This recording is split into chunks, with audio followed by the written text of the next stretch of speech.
मी दुर्गा. आधी देवी दुर्गेसारखीच होते, पण वय आणि काळ तुम्हाला सगळं काही शिकवतं. वयाप्रमाणे ताठा गेला आणि कणाई वाकू लागला. असे बदल आपोआपच घडत गेले.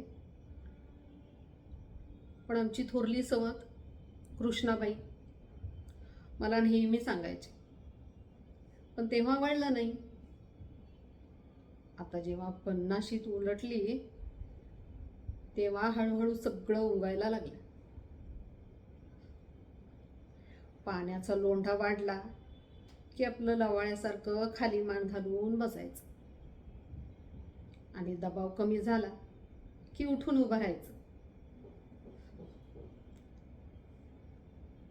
तशी वयाप्रमाणे मारझोडीची भीती कमी झाली.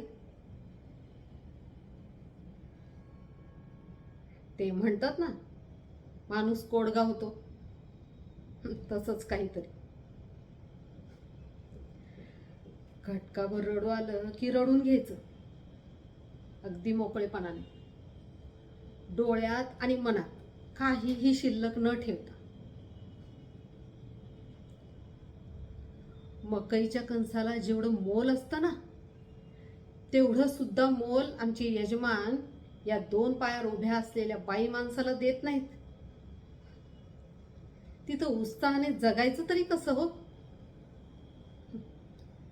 जीव द्यायची हिंमत होत नाही म्हणून जगायचं आणि जगत राहायचं. आलेला क्षण जगायचा, उद्याच कोणी पाहिलंय हो? माझ्या मागे नराधमाने 3रं लग्न केलंय. यामिनी नाव आहे तिचं. पांढरी पाल. पांढरी पाल कसली? हाडळे सटवी मेली. नेहमी तिच्या भोया आणि मान उंचावलेलीच. त्यात तिचा तरी काय दोष आहे म्हणा?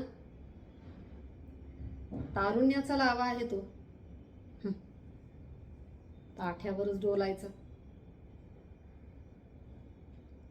पण मी सांगितलं तिला समजून, अगं तू अजून तारुण्यात आहे.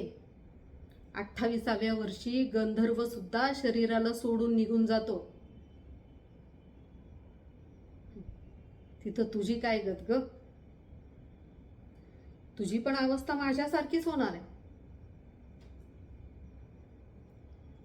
मी आज जात्यात आहे आणि तू सुपात. उद्या तूही जात्यात येशीलच की. तुझी अवस्था माझ्यासारखीच होणार.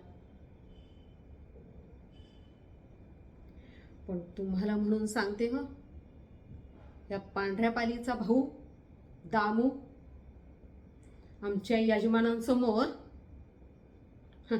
यजमान कसले, कालिया मर्दन आहेत. कालिया मर्दन समोर आणखी एक नवीन मुलगी घेऊन येणार आहेत.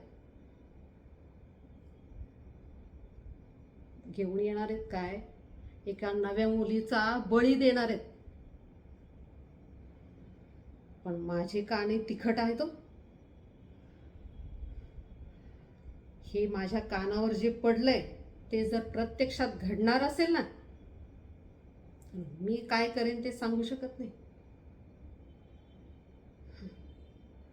वाघ म्हटलं तरी खाणार आणि वाघोबा म्हटलं तरी खाणारच. मग मी अजून आणखी नवीन मुलीचा बळी जाऊ देणार नाही.